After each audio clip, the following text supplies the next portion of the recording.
What is up, guys? Hey, Back welcome, again. welcome. It is Wednesday, Too Real with Mike and Jillian. Hello to everyone watching What on up? YouTube.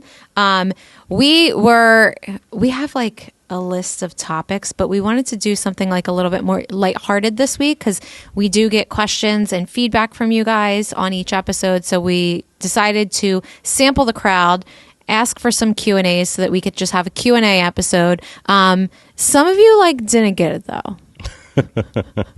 Like my kids loved this because they just threw Stupid answers that were questions. joking at us, and you got a couple like, how can I be cool like you? And what did your sister say? How does it feel to have the best sister in the world? Yeah. Something like that. So if we do this again, we actually want your questions. For real. It's too real, not too funny. Yes, Right. yes. All right, so we could go off on a tangent, but let's hit these questions because we got a handful of them. Yes. So the first question that we got was, who comes up with the podcast ideas every week? We both do, but I would say Mike does more. A lot of times the topics stem off of something we're going through. Yeah. So why not talk about it while you're in the midst of it? For real. You don't want to learn from us. You want to learn with us. Yeah, yeah. So I think too, though, we have, I kind of don't want to let the magic behind the scenes come out, but we have a pattern. We tried to do a pattern. Do you remember? It's like we used to have a pattern, Yeah, and you it just went- threw that to the wind it because it was went- supposed to be like a personal topic, like a current event, a leadership topic, and then like an emotional health topic. Yep. And lately, I feel like it's been all emotional health, and I don't want this to turn into an emotional health podcast. right. But so maybe we'll get back into that flow Yep. because Mike kind of just. I have one of those huge Post-it notes. Yeah. Like the giant wall ones. I love them. They're like my favorite things in the world. But I have one on my desk at home on the wall next to it. And I had it mapped out. And then Mike was just like, Yep. no. No. No. Here's an easy one. What are you currently reading? I am currently reading Emotionally Healthy Spirituality by Pete Scazzaro. I have to. What is mine called? It's on the desk. It's Robin Sharma. Hold on. I blew this. You read it every single morning. It's called The Everyday Hero Manifesto by Robin Sharma, and it's excellent. Yeah. Some of the chapters are long, some of them are one page, but it works through a lot of self-awareness, a lot of self-improvement. I love a self-improvement book. That's I don't read a lot of fiction. Is the fake, right? That's how I try to remind him. Yes. For some reason, I can't ever grasp that. Fiction. Yeah. I don't often read fiction. Yeah. Daisy Jones and the Six, I think, was the most recent fiction that I read, and that was during quarantine. Yeah. I'm very much into the nonfiction, self-improvement stuff. Same.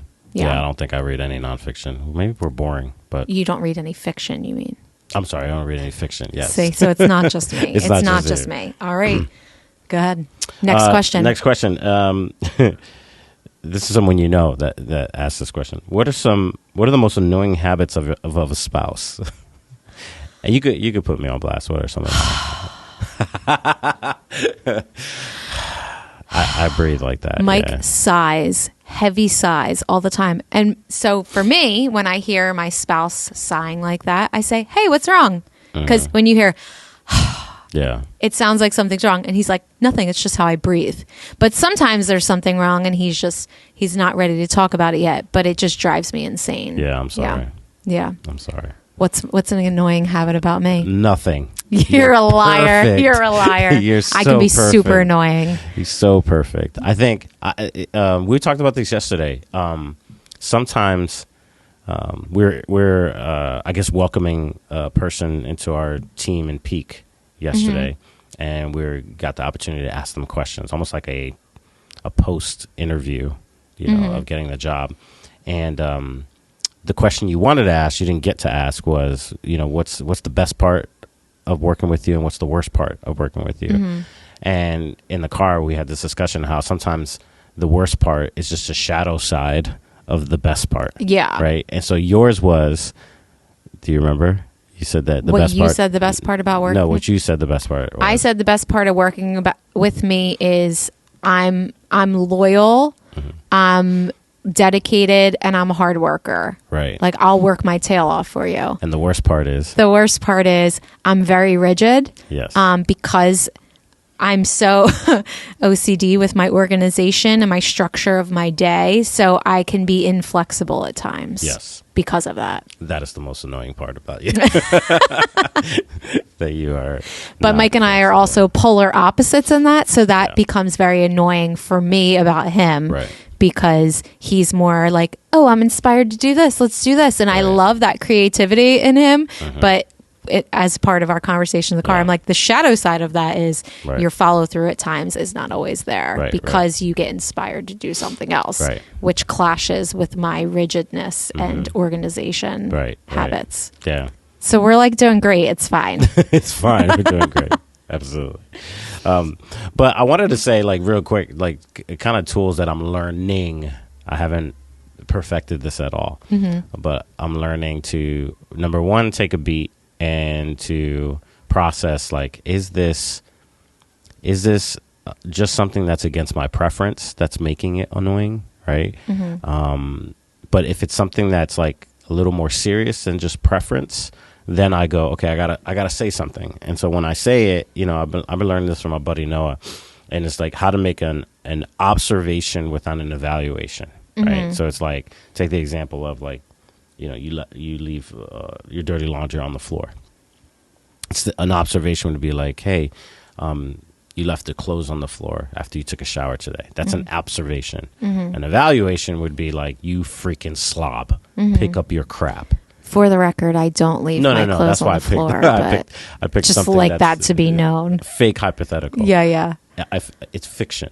Yes, fiction. Yeah. So, but that's making that observation. And then after you make that observation, to identify the feelings that emerge within me as a result, you know, of that. And then go into that.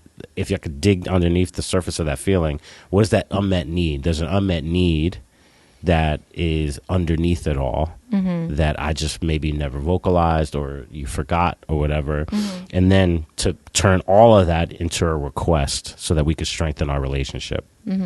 So I know I turned a silly question into a serious answer, but I think it's helpful to understand that, and it's something that I'm pushing myself to learn and grow. And I think that's helpful for marriages. Yeah. So awesome. Your question. All right, next question. Where are you traveling to next? Well, as you're listening to this today, we are currently in Mexico. That's right. Snuck away for spring break. Because the psycho in me, I plan our year out in advance. Rigid, y'all.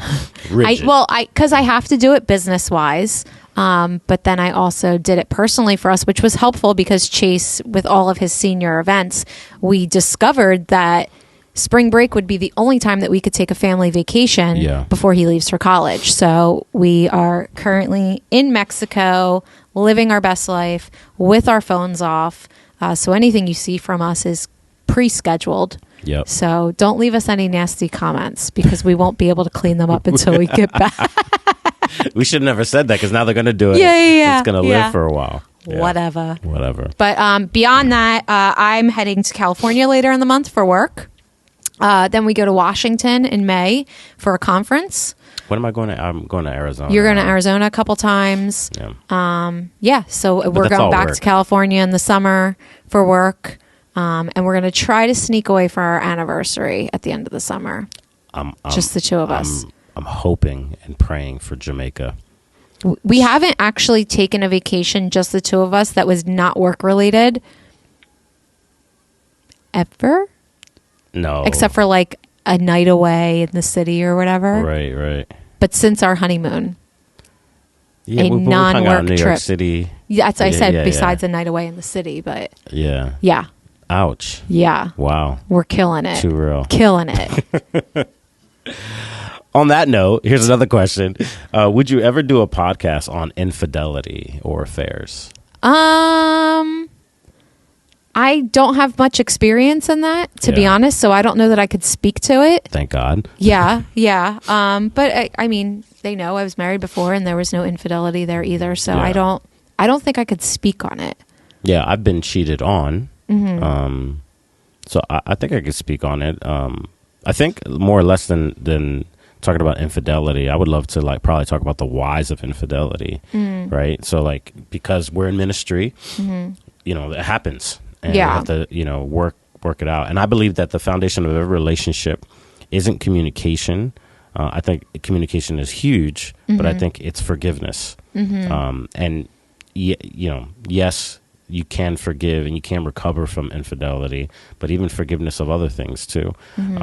But I think some of the reasons why people cheat on their spouse is the top one is emotional dissatisfaction.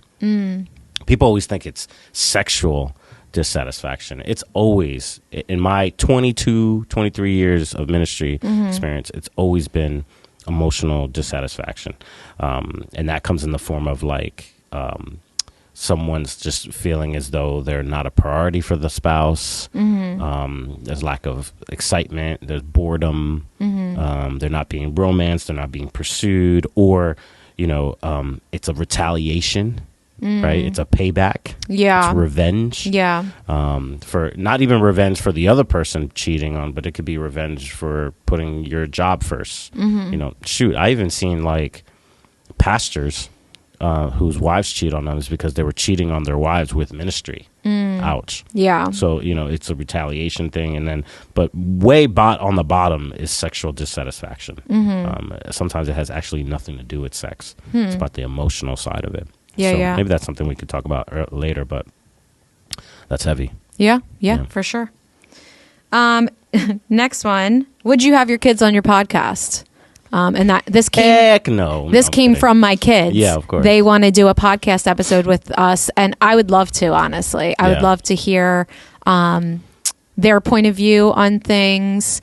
Yeah, I would. Would you guys like that? I don't know. I'm talking to you, the listener. Yeah. Would you guys enjoy that? They're characters. They're I think they would annoy me, but I think it'd be an entertaining episode. It would definitely be entertaining. There would definitely have to be a lot of editing involved. I don't think that they could keep it to under a half an hour, but who knows? We'd need some questions. Yeah. But if you would like to hear the boys do a podcast episode with us, comment on the Instagram post that goes up with the podcast. Let us know, and let us know a question for them. How about that? Yeah. And let's do this a little better this time with the questions. Yes. Step up your game, audience. Step up your game. Here's a question that someone asked on my Instagram. They said, I'd love to hear your answer to this first. How do you know when confidence begins to feel like pride, and how do you decipher between the two? I think the difference between confidence and pride is it switches over to pride when it's about yourself, when it's like all about you. And I'm like a strong component advocate. Thank you.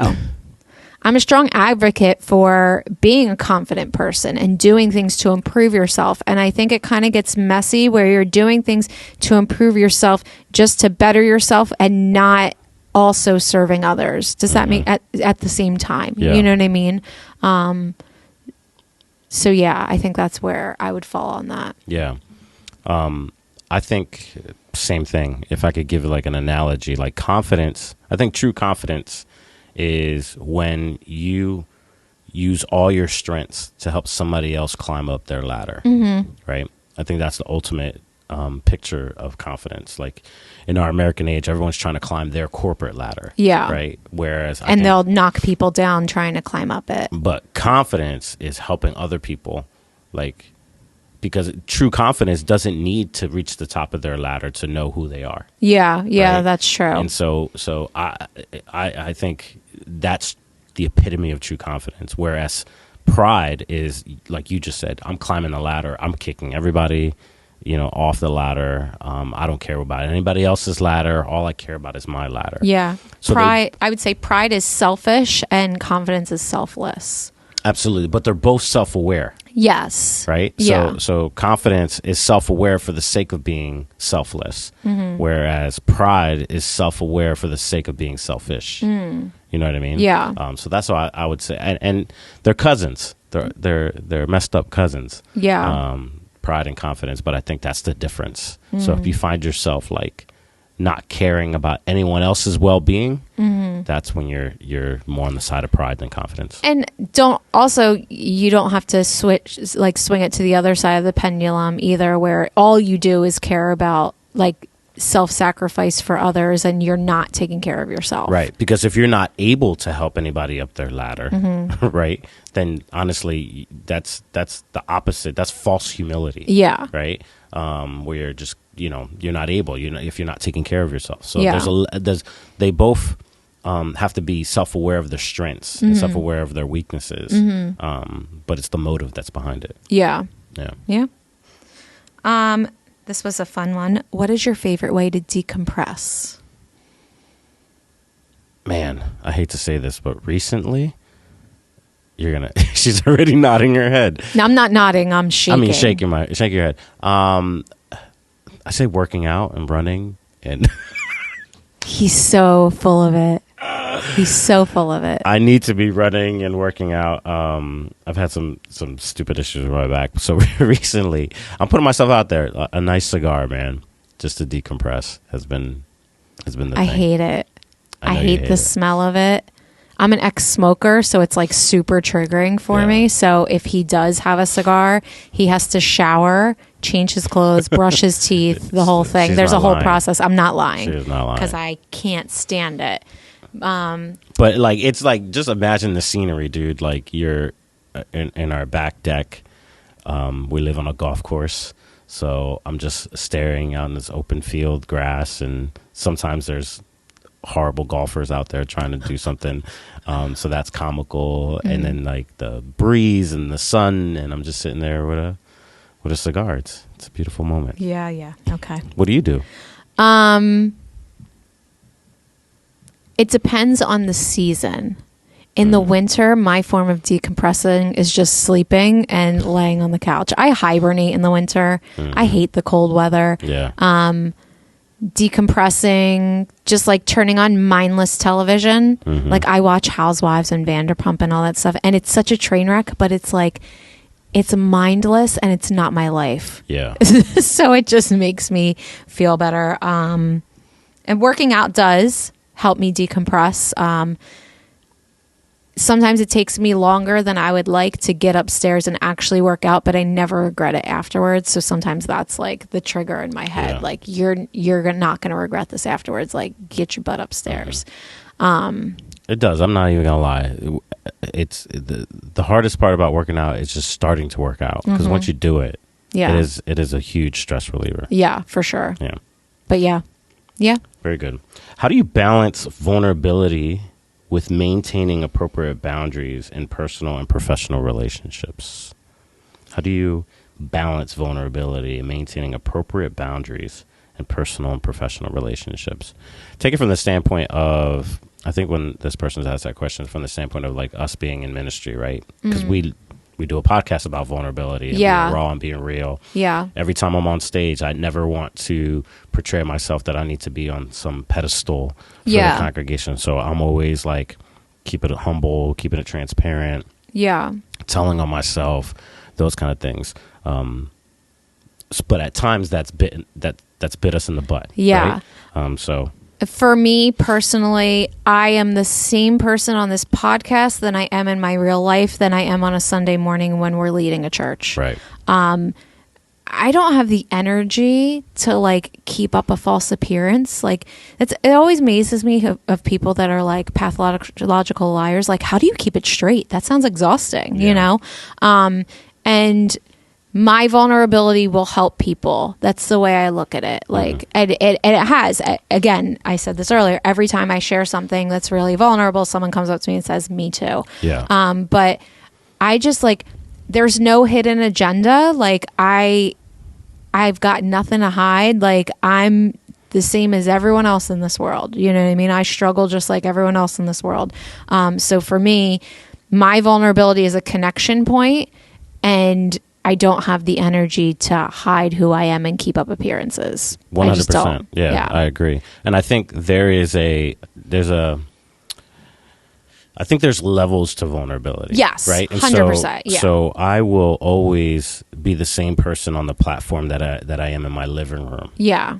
But then there's a bedroom level of vulnerability that only a certain amount of people see, i.e. you. Yeah. Right? So I'm not like, it's not that I'm being more fake in the living room. It's just like, everything I'm saying is honest, but I don't have to honestly say everything. Yeah. Right? Yeah. And so there's levels to my vulnerability. And I think those levels also depend on the level of relationship you have with that 100%. person. Because Right. like, I know I can call my best friend Stacy and I can tell her anything. Right. Literally the ugliest things that I'm thinking in my head. And I know she won't judge me. A lot of times she's like, same girl, same.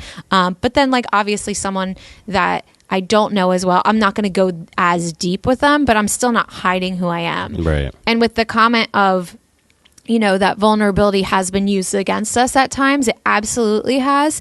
But every time it has, the people that truly know us and like have deep relationship with us are like, yeah, nah, that's not true. But what does that do to you? I'm going to answer my side of this question, but what does it do to you internally when somebody does weaponize something you said that's vulnerable? You know what I mean? There is a brief moment where I'm just like, I'm not going to say anything anymore. I'm not going to. But then I quickly switch back to the like, that's one person or that's a handful of people, and that's not the hundreds of people that I interact with. 100%. That I'm helping through sharing my struggles. Right, so that's not going to sway me from being that. But there is that quick tinge that you're like, oh, I'm not going to say anything anymore. I'm not going to go there. Like, it's not worth it. Right. But then I quickly switch back. Yeah. Right. You know, somebody, even more recently, you know, I mentioned from the stage that I used to struggle with anger, and, you know, when I was a teenager, I fought a lot. So I had a violent background, right? Got into fights constantly. And then come back around and see he's a violent pastor and da-da-da. I'm like, dude, I was talking about my past. When you were like 13 years old. 13, 14 years old. If we held everything against someone that they did when they were 13, this would be a really messed up world. Right. So then, you know, something like you need anger management, all this other stuff. I'm like, whoa, what? Like, which the people who know you are like, Mike's actually a really sensitive, tender guy. Right. Nah. Or with you know, someone recently said you have paralyzing anxiety. Right. And I'm like, you have anxiety. I have anxiety, but never paralyzing. Actually had my first anxiety attack during that time of that accusation. So thanks for that. Yeah, right. But no, definitely not paralyzing. I get up and live my life without medication every day. Right. But you and I, when we get tempted, we have to quantify it. It's helping way more people. Yes. Than the one or two that want to weaponize it. Yeah. So, and that's tough. And so to balance it all, I think, yes, there's levels to your vulnerability, but, you can't be afraid when somebody weaponizes it. Yeah. So they're going to weaponize anything they want to. Yep. So. And then you got the last question. I do. So how are you navigating the potential shift in your relationship with your teenager now that they'll be living, don't cry, they'll be living away from home and experiencing more independence? Well, I would say I haven't been navigating it well because someone said, or I forget who, someone may have posted it online or something. They were talking about this movie Otherhood on Netflix. And it's Angela Bassett, Felicity Huffman, and Patricia Arquette. And they have like grown adult sons, and it's Mother's Day, and their sons forget Mother's Day. So they're like, we are going, they all live in New York. We're going to go stay with them for a couple days. We're just showing up because you know what? They lived in our house for 20 years. We're going to show up. We're going to stay with them. And they're going to appreciate us. Da, da, da. And there's a part in the movie, and I'm going to try to not cry while I say it. Are you serious? I'm not well. First of all, if you're watching on YouTube, I don't know why women, when they try to like stop crying, they fan their face. But you would think the physics of it, you would put your fingers together to create more like surface area. But they spread their fingers and they do this, which makes no flipping sense. But go ahead. Whatever. They say that particularly when a son goes off into the world as an adult, that it's almost like a breakup between him and his mother, because this is like you've had a relationship with their whole life and then they leave you. Yeah. And it's like a breakup, and the tension of that is, as much as that hurts, when they do go off into the world and they become a man and they have a job and they have their own life, that means you've done a good job as a parent as well. Right. but it was heartbreaking. And you came home and I was like sobbing watching this movie, like ugly crying, sobbing. And the whole time I'm watching it, I'm like, why am I watching this movie? Yeah. Why am I? But I punish myself. But I've also been working through the art of letting go. And the control freak in me, like that's really hard. And I think we're almost spoiled in the sense that because we're a blended family, they're gone every other weekend. Yeah. So we're not used to them being home every single day, every week, you know what I mean? So there's a little bit of a head start there. And then also with Chase, he drives, he has 2 jobs, like he's out doing his own thing. So there's kind of like an easing of it. So last week he was on his senior class trip. And I missed him and I was like stalking his life online trying to like see pictures. But like it was a little bit easier than I thought it would have been. Yeah. I think the reality is going to hit when he's actually gone and I'm walking past his room every day and it's just, it's not empty. Like we're still going to have his room, you know, but like, it's just, he's not coming home till Thanksgiving. You know what I mean? But then also reminding myself, like, I trust that we have parented him well. Not perfectly, but well. And some of the decisions that he's making so far are fantastic. And that reinforces that in me, but also realizing that there are going to be some decisions that he makes that we don't necessarily agree with. And as long as they're not harmful, like that's okay. Yeah. And so it's just like that sense of release, like, okay, we've parented him. I've parented him for 8 years now. You've parented him for 18. And we hope we've instilled enough values and experiences and everything within him that he'll make the right decision. But as much as you hate this, we have to let him go. Yeah. You have to just let it go. And it's so incredibly difficult. And I talk to people all the time, like they don't write books about this. They write books about what to expect when you're expecting, the first year of your baby, like all these parenting toddler books and stuff. They don't write the books about the teenage years going into adulthood. And it's really hard. I would take the newborn years back in a heartbeat. Yeah. Yeah. It's not a breakup, it's a setup. And that's hard to make that shift. But it's not a breakup, it's a setup. We are launching them into the rest of their lives. And I have, in our line of work, we've had to step up a lot with coaching. And the difference between coaching and consulting. With consulting, I'm speaking into it. With coaching, I'm drawing it out. And so I found myself now, like, consulting, we consult our kids, right? You need to eat this right now. You need to do this. You need to do that. So I've switched my mindset of, like, we're not raising kids, we're raising adults. So I have to coach them. So now I'm just asking questions. Hey, what do you need to do to accomplish X, Y, and Z? And then they give me the answer. Okay. Do you think is there anything you're missing in that? Right. So rather than us saying, hey, here's your to-do list and that kind of stuff. So I've switched the mindset on coaching, which for me personally, it's helping me let go. But like, let's be too real right now. You and Chase are very close. Yeah. Like like Chase tells him stuff that he doesn't want to know sometimes. Like very, very close relationship. How are you truly too real dealing with it? It's tough. I mean, I didn't say it's not easy. It's easy. It's hard. I want to. There's a difference between he's always let me know everything, but I had control. Now it's like I know and I don't have control, which I almost rather not know. Yeah, you know what I mean. Yeah. So it's like I'm trying to. We had this conversation yesterday. I'm trying to differentiate. Like it's no longer like he's under our roof. So I'm trying to differentiate without disconnecting, right? Because the dumb man in me wants to be like, I'm just going to disconnect, because if I disconnect, then I stop caring. So I want to still care deeply without the need for control. Yeah. And that's the hard part. You know? So I want it to be more out of sight, out of mind, but it needs to be, you're in my heart, but you're not in my hands. Yeah. That's hard. And I think it forces you to be more intentional with the time you do have, because like when he was away last week, you're like, I really miss him. Like I need to just like hang out with him. And you guys went to the movies and hung out and everything.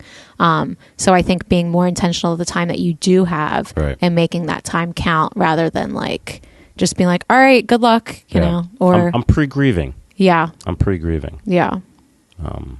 Hopefully that, I don't know, maybe that's wrong, but I am pre-grieving this transition. Yeah. He cried recently about it. Yeah. Surprisingly tender. You are. Right.